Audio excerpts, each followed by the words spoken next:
Hallelujah. कितने लोग हैं जो आनंदित हैं? जिसके पास दो हाथ है वो दोनों हाथ उठा के बोले मैं आनंदित हूं। Hallelujah, hallelujah. इससे पहले कि हम आज वचन में चले, एक छोटा सा कोरस गाएंगे, गीत गाएंगे छोटा सा। सभी अपनी आंखों को बंद करें, सभी अपनी आंखों को बंद करें। Thank you Jesus. तेरे पैरों की छाँव में मुझे मिलती अलग सी पनाह।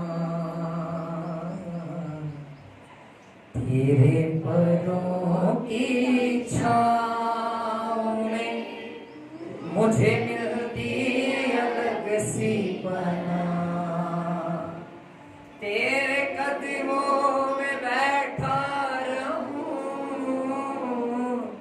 और गाऊं तेरी हमदो सना। तेरे कदमों में, तेरे कदमों में बैठा रहूं और गाऊं तेरी हमदो सना। तेरे पैरों की छाँव में, तेरे पैरों की छाँव में मुझे मिलती अलग सी पनाह।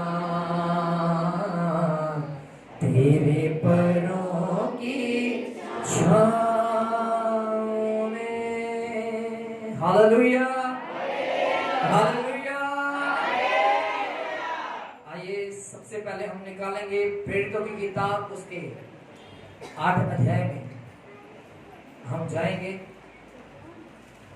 एक बात जो अक्सर मैं कहता हूं आप सभी से, कि जब हम गीत गा रहे थे, जब हम भजन गा रहे थे, तब परमेश्वर हमारी सुन रहा था।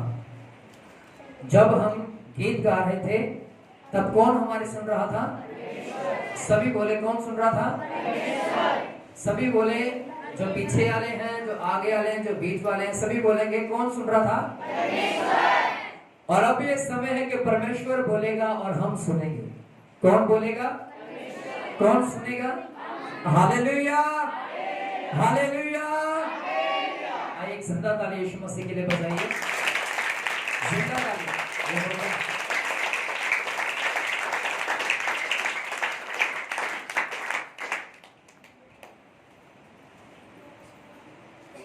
आइए हम निकालेंगे प्रेरितों की किताब 8 अध्याय, उसके 26 वचन को। पंजाबी में है रसूलों की पत्री, इंग्लिश में रहेगा एक्ट, हिंदी में पढ़ेंगे। लिखा है 8 की 26 में, फिर प्रभु के एक स्वर्गदूत ने फिलिप्पुस से कहा, उठ और दक्षिण की ओर जा, उस मार्ग पर जो यरूशलेम से होकर गाजा की तरफ से निकलता है, वह रेगिस्तान मार्ग है। आगे, फिलिप्पुस उठकर चल दिया और देखो कूश नगर, यानी कि था कूश देश का एक व्यक्ति उस रास्ते पे से, उस राह पर से निकल रहा था, जो खोजा था, अर्थात वो किन्नर था, खुशियों की रानी कंदाके का खजांची था। Hallelujah, hallelujah. आगे भी जल्दी से पढ़ दो। वह आराधना करने के लिए यरूशलेम को आया था। वह अपने रथ पर बैठा हुआ यशायाह भविष्यवक्ता की पुस्तक को पढ़ रहा था। आगे, तब आत्मा ने फिलिप्पुस से कहा, निकट जाकर उस रथ के साथ बोले। और बाइबल कहती है फिलिप्पुस दौड़ा, रथ के पास आ गया, भागा भागा रथ के पास पहुंचता है और ये उस खोजे को कहता है कि भाई जो बातें तू कलाम में से पढ़ रहा है, क्या ये तुझे समझ में भी आ रही है या नहीं? और वो खोजा क्या कहता है?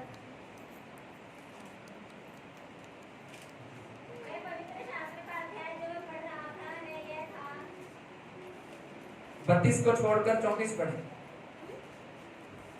34 में लिखा, इस पर खोजे ने फिलिप्पुस से पूछा, मैं तुझसे विनती करता हूँ यह बता कि भविष्यवक्ता यह किसके विषय में कहता है, अपने या किसी दूसरे के विषय में? तब फिलिपुस ने अपना मुंह खोला और इसी शास्त्र से आरंभ करके यीशु का सुसमाचार सुनाया। मार्ग में चलते चलते वे किसी जल की जगह पर पहुंचे, तब खोजे ने कहा, देख यहाँ जल है, अब मुझे बपतिस्मा लेने में क्या रोक है? फिलिपुस ने कहा, यदि तू सारे मन से विश्वास करता है तो ले सकता है। उसने उत्तर दिया, मैं विश्वास करता हूँ कि यीशु मसीह ही परमेश्वर का पुत्र है। तब उसने रथ खड़ा करने की आज्ञा दी और फिलिपुस और खोजा दोनों जल में उतर पड़े। उसने खोजे को बपतिस्मा दिया। Hallelujah, hallelujah. अब ध्यान से सुनेगा इन बातों को जो मैं आपको बोलने वाला हूं। एक ये ऐसी स्टोरी है, एक फिलिपुस नाम का यीशु मसीह का एक दास है जो कि एक नगर में बैठा हुआ है। परमेश्वर का एक स्वर्गदूत उसके सामने प्रकट होता है और उसे कहता है, हे फिलिपुस, उठ, उस नगर की ओर निकल जो यरूशलेम से होकर गाजा, क्या नाम था उस नगर का? गाजा। हालेलुया। गाजा की ओर चल, वहां पर परमेश्वर तेरे ऊपर एक योजना को प्रकट करेगा। आपको पता है कि जो यरूशलेम की ओर से जो रास्ता जाता था वह रेगिस्तान मार्ग था। कौन सा मार्ग था? रात का समय, और मार्ग कैसा है? रेगिस्तानी। कैसा है मार्ग? रेगिस्तानी मार्ग है, रात का समय है। फिलिपुस सो रहा है, स्वर्गदूत आया, कहता भाई उठ जा, परमेश्वर की योजना है, उस नगर की ओर चला जा। उसने परवाह नहीं की, किसी भी बात की परवाह नहीं की, चिंता नहीं किया उसने कि रेगिस्तान में अगर मुझे प्यास लगेगी तो पानी कहां से मिलेगा, क्योंकि वो जो नगर था गाजा को जो राह जाती थी वह 40 दिन और 40 रातों का था। 40 दिन और उसने इस बात की परवाह नहीं किया कि मैं पानी अपने साथ कितना लेके जाऊंगा, खाना पीना कितना लेके जाऊंगा। जैसे ही हुक्म परमेश्वर का आसमान से आया, बाइबल कहती है वो उठा और चल दिया। हालेलुया। उसने ये क्वेश्चन किया, प्रभु, बहन प्लीज आप थोड़ी देर के लिए बैठ जाइए आराम से। बाइबल में लिखा है परमेश्वर ने उसे कहा, उठ, उस नगर की ओर जा जो गाजा कहलाता है। उसने उठा, अपने कपड़े भी पैक नहीं किए, उसने अटैची भी नहीं लिया उसने अपने साथ। जो कपड़े सिर्फ उसने पहन रखे थे वही पहना और निकल गया। और बाइबल में लिखा है वहां पर परमेश्वर की एक असल योजना उसकी जिंदगी में शुरू हुई। Hallelujah, hallelujah. परमेश्वर की एक असीम योजना जो उसकी जीवन में थी, जो काम परमेश्वर फिलिपुस के द्वारा उस जगह पर करना चाहता था, वो कब तक शुरू नहीं हुआ? जब तक वह उठा नहीं। पर जैसे भी उठा, नगर की ओर गया, परमेश्वर ने अपना काम करना शुरू किया। Hallelujah, hallelujah. बहुत बार ऐसा होता है, आपको पता है शमूएल नबी के बारे में कितने लोग जानते हैं? शमूएल नबी के बारे में बाइबल में लिखा, जब शमूएल नबी छोटा था, बच्चा था, वो मंदिर में लेटा हुआ था, अर्थात चर्च में सो रहा था। उसका जो अगुआ, उसका जो पासवान था, उसका नाम था एली। वो अपनी खाट पर लेटा हुआ था, और जब शमूएल लेटा हुआ था नीचे जमीन पर, परमेश्वर ने आवाज दी, हे शमूएल। और बाइबल में लिखा, शमूएल उठा और गया एली के पास। उसने कहा, हे प्रभु, क्या आज्ञा? उसने कहा, मैंने तुझे नहीं बुलाया, मैंने तुझे, जाकर दोबारा सो जा। और वो गया, दोबारा लेट गया। फिर से आवाज आती है, हे शमूएल, मैं तुझसे कुछ बात करना चाहता हूं। वो उठा, फिर अपने अगुए के पास गया, कहता कि हे प्रभु, तूने मुझे क्यों बुलाया, हुक्म दे। उसने कहा कि मैंने तुझे नहीं बुलाया। जब 2 बार ऐसा हो तो तीसरी बार समझ गया कि इसको परमेश्वर आवाज दे रहा है। हालेलुया। बाइबल में लिखा, उसने कहा, अगर इस बार तुझे आवाज आएगी तो कहना, हे प्रभु, हुक्म कर, तेरा दास सुन रहा है। और उसने ऐसा ही किया। जब परमेश्वर ने आवाज दी, हे शमूएल, मैं तुझसे बात करना चाहता हूं, उसने बोला, तेरा दास यहां पर खड़ा है, हुक्म कर, क्या बात है? बाइबल में लिखा है परमेश्वर ने एली के बारे में बहुत कुछ बताया, उसके पासवान के बारे में उसे बहुत कुछ बताया। शमूएल को कहा कि मैंने तुझे चुना है, तुझे अपनी सेवकाई के लिए, अपने कामों के लिए अलग करके चुना है। आपको पता है, अगर वह शमूएल ये बात ना कहता कि हाँ प्रभु बोल, तेरा दास सुन रहा है, तो कभी भी वह परमेश्वर की योजना को अपनी जिंदगी में पूरा होता हुआ ना देख पाता। जो कलाम इस जगह पर आपको दिया जाता है, जो वचन इस जगह पर दिया जाता है, जो वचन फिलिप्पुस के पास आया, उसने ये नहीं कहा कि प्रभु मैं नहीं जाऊंगा, उसने कहा मैं सुन रहा हूं। हालेलुया। बाइबल में लिखा वो उठा, उस स्वर्गदूत की आवाज को सुनकर निकल गया उस नगर की ओर, जो 40 दिन और 40 रातों का सफर तय करके आना था। उसने परवाह नहीं की, मैं परमेश्वर की आवाज को सुना और चल दिया। अब्राहम को कितने लोग हैं जो अब्राहम के बारे में जानते हैं? बाइबल में लिखा, उत्पत्ति 12 में लिखा है कि परमेश्वर ने उसे आवाज दी, हे अब्राहम, अपने पिता के घर की कुटुंबियों को छोड़ मेरे पीछे चल, उस नगर की ओर जा जो मैं तुझे दिखाऊंगा। जब तक मैं परमेश्वर की आवाज को ना सुनता, कभी भी वो परमेश्वर के उस देश में प्रवेश ना कर पाता, उस आशीष में कभी प्रवेश ना कर पाता जो परमेश्वर उसे देना चाहता था। हालेलुया। जब तक एक व्यक्ति परमेश्वर की आवाज को नहीं सुनता है, वह कभी भी फलवंत नहीं हो सकता, कभी भी आशीषित नहीं हो सकता है। Hallelujah, hallelujah. सोने वाले बोलेंगे हालेलुया। आगे वाले ज्यादा सोते हैं, जो जाग रहे हैं वे बोलेंगे हालेलुया। बड़ी धीमी आवाज में बोलेंगे हालेलुया। जिसके पास दोनों हाथ उठा के बोलेंगे हालेलुया। यीशु महाराज जी की हालेलुया। बोर तो नहीं हो रहा कोई? चलिए हम आगे बढ़ते हैं। लिखा है मैं उठकर चल दिया और देखो कूश देश का एक मनुष्य आ रहा था, खोजा और कुशों की रानी कंदाके का मंत्री और खजांची था। यह वह व्यक्ति है जिसे समाज किन्नर के नाम से भी जानता है। परमेश्वर ने एक ऐसे व्यक्ति को चुना जो अपने पलंग पर सो रहा है, जो उसका दास है। उसको चुना खोजे को बचाने के लिए। आपको चुना है परमेश्वर ने इस देश को बचाने के लिए। हालेलुया।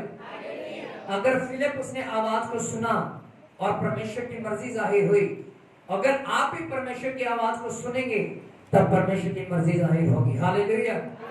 परमेश्वर ने कहा उठ जा, अपना काम कर, और वो चल दिया। आगे राह में एक किन्नर मिलता है, उसे परमेश्वर का वचन सुनाता है। वचन सुनाने के बाद बाइबल में लिखा वो अंगीकार करता है और कहता है कि हाँ, मैं यीशु मसीह को अपना उद्धार करता करके ग्रहण करता हूं। अब देख जल का स्थान भी आ गया, अब मुझे बपतिस्म भी दे दे। आज बहुत से बच्चों ने बपतिस्म लिया। कितनों ने लिया? 5 लोग थे ना? 5 लोगों ने, आज ही बोला मैंने 8 है। 5 लोगों ने लिया। कौन कौन है वो? हालेलुया। बाइबल बपतिस्म के बारे में क्या बताती है? हम पहले भी डिस्कस कर चुके हैं इन वचनों के ऊपर, पहले भी हम प्रीच कर चुके हैं, सीख भी चुके हैं इस वचन के ऊपर कि बपतिस्म होता क्या है। पर आपको पता है ये पानी का बपतिस्मा तब तक आपकी जिंदगी में आशीष को नहीं लेके आएगा जब तक आप आत्मा के द्वारा जन्म ना ले। Hallelujah, hallelujah. तो बहुत सारे लोग सोच रहे होंगे फिर हमें पानी का बपतिस्मा में दे दिए। हालेलुया। पर आपको पता है यीशु मसीह ने इस रीत को पूरा किया और हमें भी करना जरूरी था। दूसरी बात, जब तक आप जल और आत्मा से अपना जन्म लोगे, रूह और पानी से नहीं जन्म लोगे, तब तक आप फलवंत नहीं हो पाओगे। हालेलुया। फिलिप उसके अंदर एक क्वालिटी थी कि वह विश्वास से परिपूर्ण था। दूसरी बात, वो पवित्र आत्मा से परिपूर्ण था। आमीन, हालेलुया, हालेलुया। पहली क्वालिटी उसमें क्या थी? सभी बोले क्या थी? विश्वास में परिपूर्ण था। दूसरी बात, वह पवित्र आत्मा से भी परिपूर्ण था, तभी वह परमेश्वर की आवाज को सुन पाया। एक इंसान, एक नॉर्मल व्यक्ति परमेश्वर की आवाज को नहीं सुन सकता। वही परमेश्वर की आवाज को सुन सकता है जिसकी बुद्धि को परमेश्वर ने खोला है, जिसको पवित्र आत्मा से परमेश्वर ने परिपूर्ण किया है। Hallelujah, hallelujah. और बाइबल में लिखा है, अगर आप लोगों का मस्ती मजाक हो गया हो तो ध्यान से वचन को सुनिए।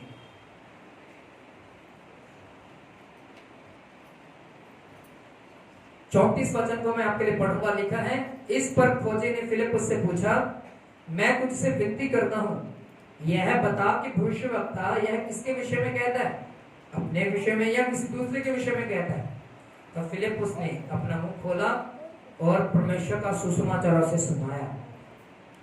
मार्ग में चलते चलते वह किसी जल की जगह पर पहुंचे। खोजे ने कहा, देख यहाँ जल है, अब मुझे बपतिस्मा लेने में क्या रोक है। फिलिप्पुस ने कहा, यदि तू सारे मन से परमेश्वर यीशु मसीह के ऊपर विश्वास करता है तो ले सकता है। उसने उत्तर दिया, मैं विश्वास करता हूँ कि यीशु मसीह परमेश्वर का पुत्र है। हालेलुया। आप में से कितने लोग हैं जो ये विश्वास करते हैं कि यीशु मसीह परमेश्वर का पुत्र है? आधा हाथ उठा। आधा विश्वास है क्या? पूरा हाथ उठाओ। जिसको पूरा विश्वास है वो दोनों हाथ उठाओ। Hallelujah, hallelujah. याद रखें, एक बात हमेशा अपने जीवन में याद रखिएगा कि अगर आप परमेश्वर की आवाज को सुनना चाहते हैं, अगर आप चाहते हैं कि परमेश्वर की मर्जी आपकी जिंदगी में पूरी हो, तब आपको विश्वास से और पवित्र आत्मा दोनों से परिपूर्ण होना पड़ेगा। हालेलुया। पहले किसी से? विश्वास से और पवित्र आत्मा से परिपूर्ण होना पड़ेगा। तब जाकर आप परमेश्वर की आवाज को सुन पाएंगे। तब जाके परमेश्वर आपको बता पाएगा कि वो आपके जीवन से क्या चाहता है, उसकी योजना क्या है आपके जीवन में। वह तभी जाहिर करेगा जब आप पवित्र आत्मा से परिपूर्ण होंगे। Hallelujah, hallelujah. कल एक मीटिंग में हमें बुलाया गया, मैं और एक लड़का था, दूसरी चर्च का था। हम वहां पर गए, परमेश्वर ने वहां पे हमें बड़ा इस्तेमाल किया। वर्शिप में परमेश्वर ने बड़े आनंद से भरा लोगों को, बड़े बड़े काम परमेश्वर ने किए। बहुत सारे लोग बाद में गवाही देने के लिए आगे आए कि जब वर्शिप चल रही थी परमेश्वर ने हमें आज़ाद किया। हमें बैकबोन पेन था, हेडेक थी, हर एक बीमारी जो उनके बीते दिनों से जकड़े हुए थे, वहां पर परमेश्वर ने आराधना के द्वारा बड़े काम किए। हालेलुया। और जब मैं कलाम को वहां पर बता रहा था, मेरी कोई तैयारी नहीं थी, मैं तो सिर्फ वर्शिप के लिए गया था। वहां पर मुझे वर्शिप के लिए बुलाया गया था। तो पासी जी प्रार्थना कर रहे थे, तो उन्होंने कहा कि ब्रदर राजवीर, एक बात परमेश्वर का आत्मा मुझे कहता कि 15 मिनट का प्रचार करें। तो मैंने बोला, मैं बिल्कुल करूँगा, अगर परमेश्वर की ये मर्जी है। अगर मैं चर्च से, अपने घर से प्रचार को तैयार करके नहीं लेके आया, अगर परमेश्वर की मर्जी है तो वो खुद ही मुझे वचन देगा। हालेलुया। वहां पर परमेश्वर ने एक अच्छा कलाम दिया और उस वचन के द्वारा एक बड़ी बेदारी उस जगह पर रही और लोगों ने अपने मनों को फिराया और कहा, आकर मुझसे मिले, कहते कि आज से हम प्रार्थना करना शुरू करें, आज से हम वचन पढ़ना शुरू करें, आज से हम बढ़ना शुरू करेंगे। आमीन, हालेलुया। जो वचन परमेश्वर की ओर से आता है वह प्रभाव रहित नहीं रहता है। जो कलाम परमेश्वर के मुख से निकलता है, जो कलाम परमेश्वर की मर्जी के द्वारा बीज बोया जाता है, वह प्रभाव रहित नहीं रहता। वह असर करता है लोगों की जिंदगी में, वह असर देता है लोगों के जीवनों में, वह परिवर्तन कर देता है लोगों के जीवनों को। Hallelujah, hallelujah. यहाँ पर लिखा कि उस खोजे ने कहा कि अब देख जल का स्थान आ गया, अब मुझे बपतिस्मा दे दे। और आपको पता है परमेश्वर ने फिलिप्पुस के मन को ऐसा किया कि वह बपतिस्मा देने के लिए तैयार हो गया। और जब उसने बपतिस्मा दिया तो वह उद्धार में प्रवेश किया।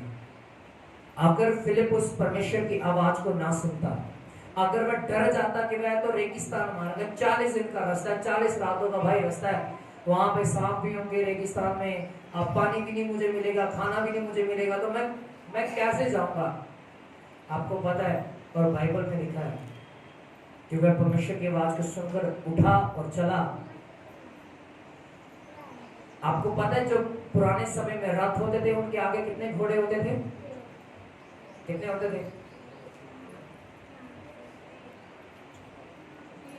एक और 3 भी होते थे, 2 भी होते थे, 4 भी होते थे।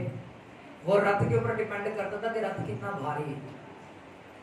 आप समझ पा रहे हैं? और हम ये मेंशन नहीं है इस जगह के ऊपर कि भाई 2 घोड़े थे उस रथ के आगे या 4 घोड़े थे। परमेश्वर ने कहा जो रथ तुझे दिख रहा है भाग कर उसके पीछे हो गए। रथ जब रात को जब वो दौड़ता है ना, वो बड़ी तेज दौड़ता है। जब वो घोड़ा ना, जो घोड़ा वो जब दौड़ता है तो बड़ी तेज दौड़ता है। एक इंसान घोड़े का मुकाबला नहीं कर सकता, पर परमेश्वर ने फिलिप्पुस के एरियो में ऐसा बल दिया। उसकी टांगों में ऐसी सामर्थ भर दी कि उसने घोड़ों की रफ्तार के बराबर अपनी रफ्तार दी। हालेलुया। वह दौड़कर रथ के बिल्कुल सामने आया और वो दौड़ता ही रहा। बाइबल में लिखा जब वो बातें कर रहा था ना कि भाई ये तो तू यशायाह भविष्यवक्ता की किताब को पढ़ रहा है, इसमें जो लिखा तुझे समझ भी आ रही है, वो तब दौड़ दौड़ के बातें कर रहा था। वो उसने रथ रुकवाया नहीं। मैं भी आपको पढ़ाता हूँ, लिखा यहाँ पर, देखिए ध्यान से सुनिएगा। कहता 30 वचन में लिखा, फिलिप्पुस उसकी ओर दौड़ा और उसे यशायाह भविष्यवक्ता की पुस्तक पढ़ते हुए सुना और पूछा, तू जो पढ़ रहा है क्या उसे समझता भी है? उसने कहा, जब तक कोई मुझे ना समझाए तो मैं कैसे समझूंगा। उसने फिलिप्पुस से विनती की कि वह चढ़कर उसके पास बैठे। यहाँ पर लिखा कि उसने उस किन्नर ने, उस खोजे ने फिलिप्पुस के आगे विनती की कि भाई अब तू रथ के ऊपर बैठ जा और मुझे परमेश्वर का वचन समझा कि परमेश्वर किसके बारे में बातें करता है। फिर परमेश्वर के दास फिलिप्पुस ने सारी बातें शुरुआत से लेकर अंत तक उस खोजे को बताई और उस खोजे का मन परमेश्वर ने बदल दिया और खोजा बपतिस्मा लेने के लिए तैयार हो गया। Hallelujah, hallelujah. ये दूसरी बार था कि परमेश्वर ने फिलिप्पुस से बात की कि दौड़कर उस रथ के पीछे हो जा। पहले बात कब की? जब वो लेटा हुआ था। परमेश्वर ने पहले बात उससे किया कि उठ उस नगर की ओर जा जो यरूशलेम कहलाता है। उस नगर के सामने से एक राह जाता है जो गाजा की ओर जाता है। दूसरी बार परमेश्वर ने कहा कि उस रथ के पीछे हो। हालेलुया। दोनों बार उसने परमेश्वर की आवाज को सुना और क्लियरली उसने परमेश्वर की आवाज को सुना।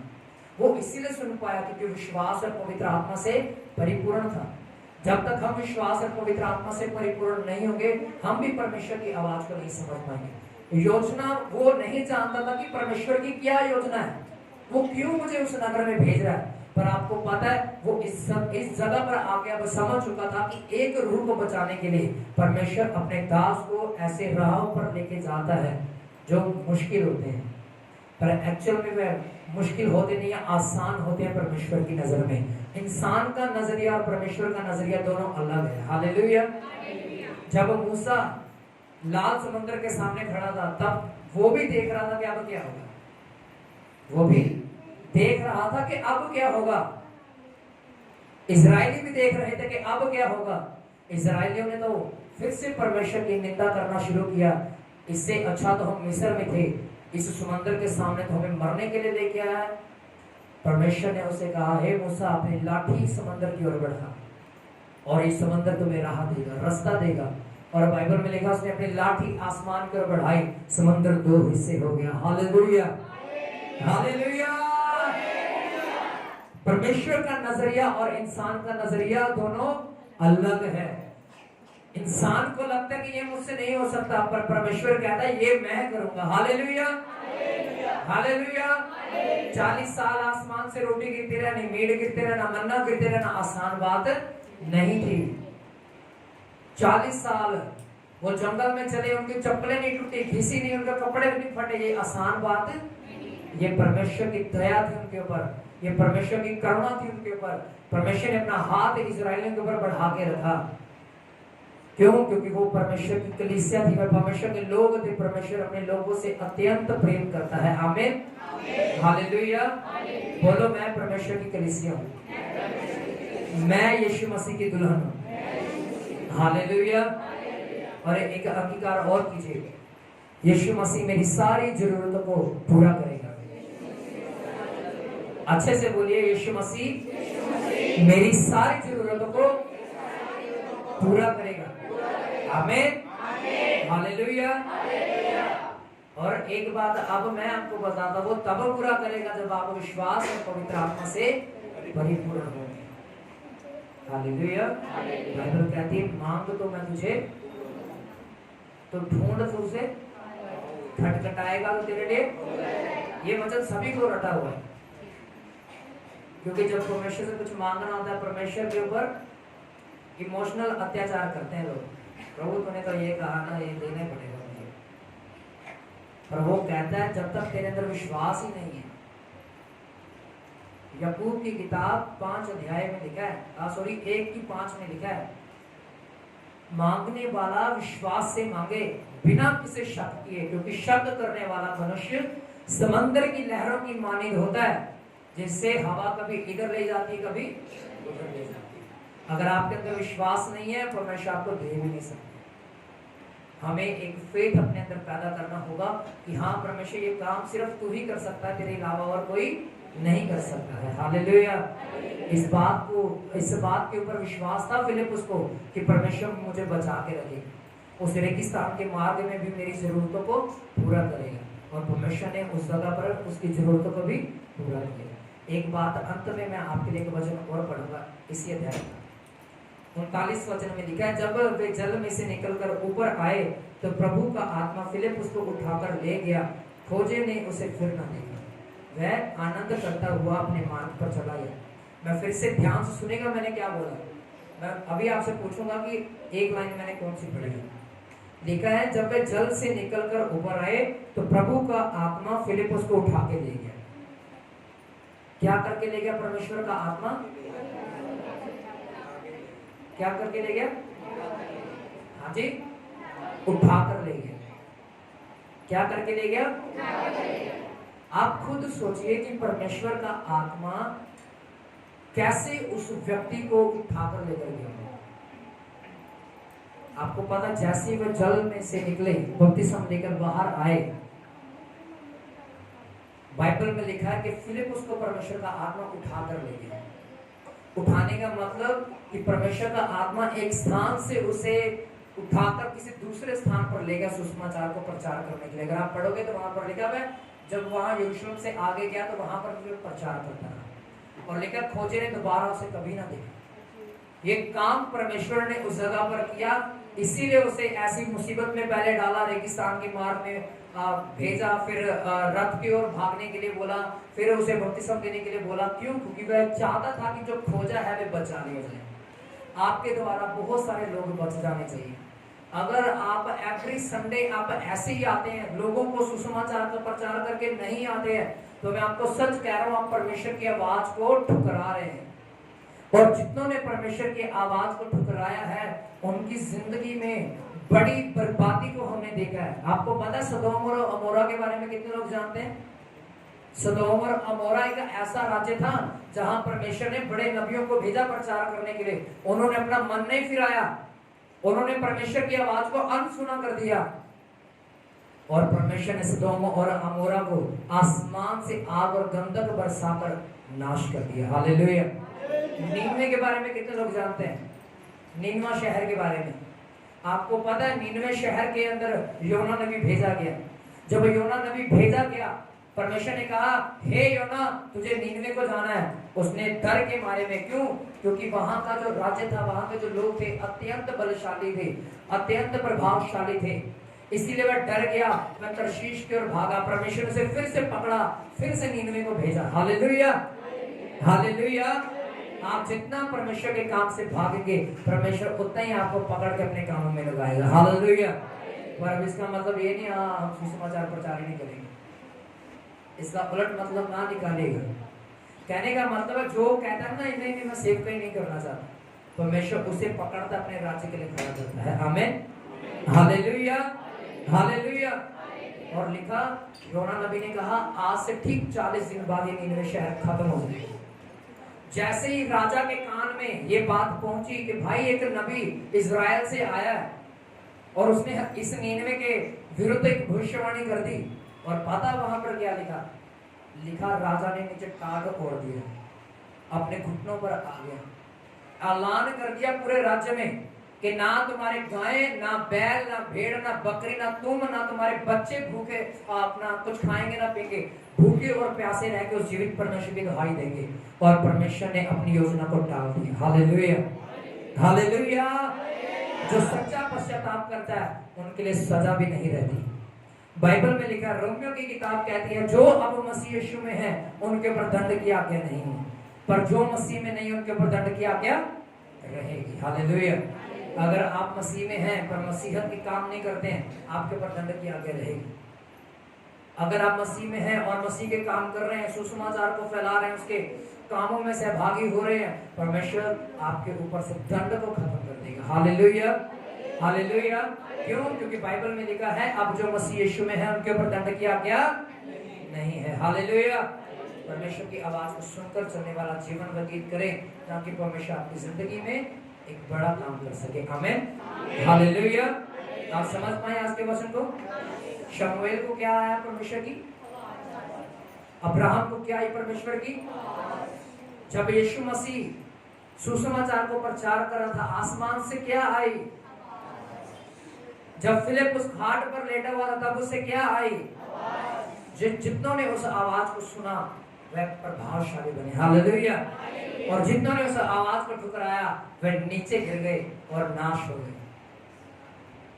याद रखिए, जब जब आप परमेश्वर की आवाज को सुनकर चलेंगे, उसकी पवित्र आत्मा की रहनुमाई में चलेंगे, उसकी बताए हुए राह पर चलेंगे, परमेश्वर आपको उतना ही ऊंचा करता जाएगा। आमीन। आइए हम सभी अपनी आंखों को बंद करें। Thank you Jesus, hallelujah. धन्यवाद देते हैं यीशु मसीह के नाम से। खुदा हम आपके पास आते हैं, प्रार्थना करते हैं खुदावंद, आज हमने सीखा खुदा, तेरी आवाज जितनों ने सुनी वो फलवंत हुए, वह आशीषित हुए, वो बढ़े और ऐसा बढ़े खुदावंद हवा कि वो कभी नीचे ना आने पाए। खुदावंद जी, हम प्रार्थना करते हैं आज का वचन जो इस जगह पर आपने दिया, मेरे परमेश्वर, इस वचन के द्वारा आपने अपने लोगों से बातें की खुदावंद। इस वचन के द्वारा, इस वचन के पढ़े और सुनाए जाने पर तेरी बड़ी आशीष और बड़ी बरकत आए।